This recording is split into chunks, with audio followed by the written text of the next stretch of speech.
En este video vamos a hablar brevemente acerca de la línea de horizonte, la línea de horizonte, lo que tiene que ver con la perspectiva,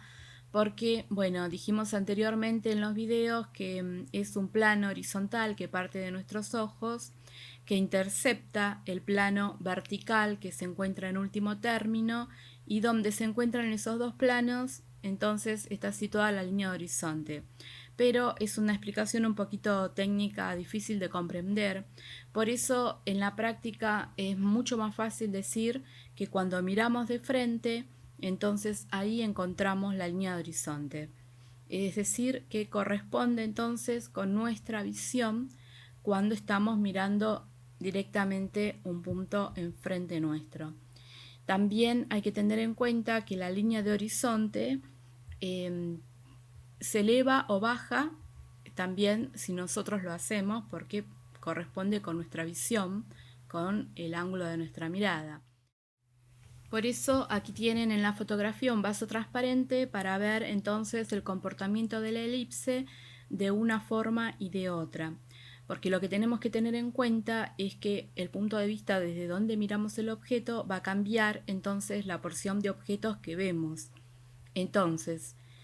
en este caso no puedo ver nada de la elipse, prácticamente veo una línea en la abertura. Eso significa, como les mencioné antes, que estoy mirando este objeto al nivel de la línea de horizonte, que es una línea imaginaria que, vuelvo a repetir, que está justo cuando miramos de frente, en ese punto entonces se encuentra la línea de horizonte. Entonces, cuando los objetos están por debajo de la línea de horizonte, entonces voy a comenzar a ver la parte superior del objeto. A medida que van descendiendo en el plano, voy a ver cada vez la elipse un poco más amplia, como les comentaba en el video anterior. Y la voy a ver cada vez más amplia hasta inclusive ver el círculo perfectamente formado si lo estoy mirando directamente desde arriba.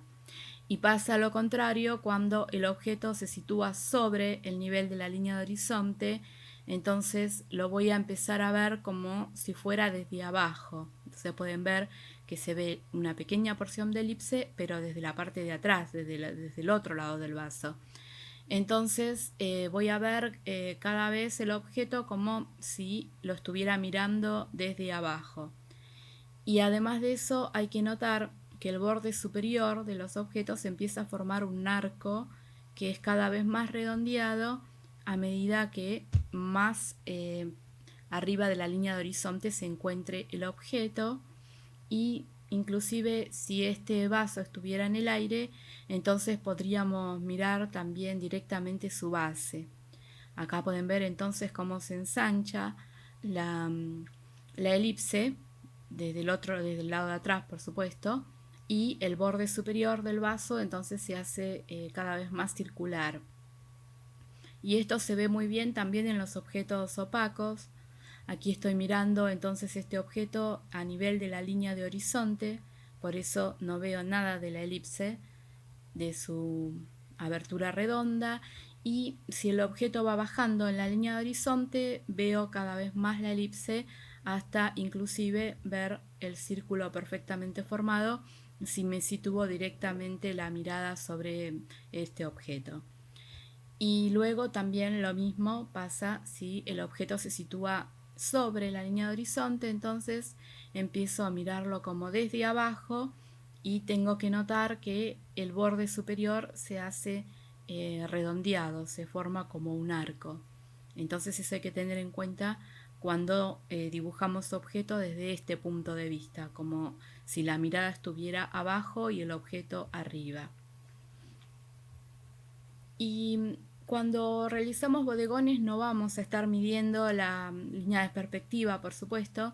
pero sí tener este conocimiento nos ayuda a ser conscientes de que los objetos, depende de su ubicación con respecto a la línea de horizonte, nos va a mostrar vamos a ver diferentes cantidades del objeto, es decir, por ejemplo, la parte superior, aquí en la fotografía, la parte superior de la botella más alta directamente no la estamos viendo, porque está sobre el nivel de la línea de horizonte, incluso un poquitito más arriba. En cambio, en la jarra celeste comenzamos a ver la elipse porque está por debajo de la línea de horizonte, muy poco todavía. Y en el tercer objeto, en la jarra más pequeña, vemos una abertura más grande de la elipse porque está mucho más abajo en el plano y también está más abajo situada desde la línea de horizonte. Y esto entonces nos sirve para poder observar mejor nuestros modelos de bodegones y para poder plasmar de una forma más correcta nuestro dibujo si estamos trabajando en un bodegón de estilo tradicional. Entonces tener en cuenta que la línea de horizonte afecta a los objetos y nos van a mostrar más o menos de su parte superior o de su parte inferior inclusive. Y otro detalle que vuelvo a mencionarles, aunque lo hice en un video anterior, es que las elipses de los objetos que tienen aberturas redondeadas, entonces, tienen,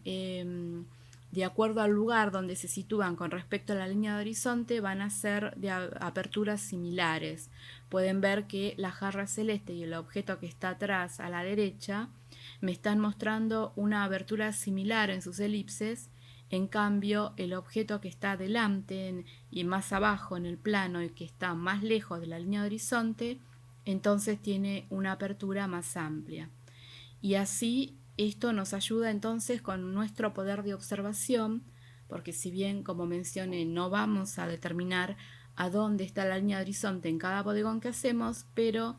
tenemos que tener en cuenta lo que pasa con los objetos que están más atrás, más adelante, es decir, a distintas posiciones de la línea de horizonte.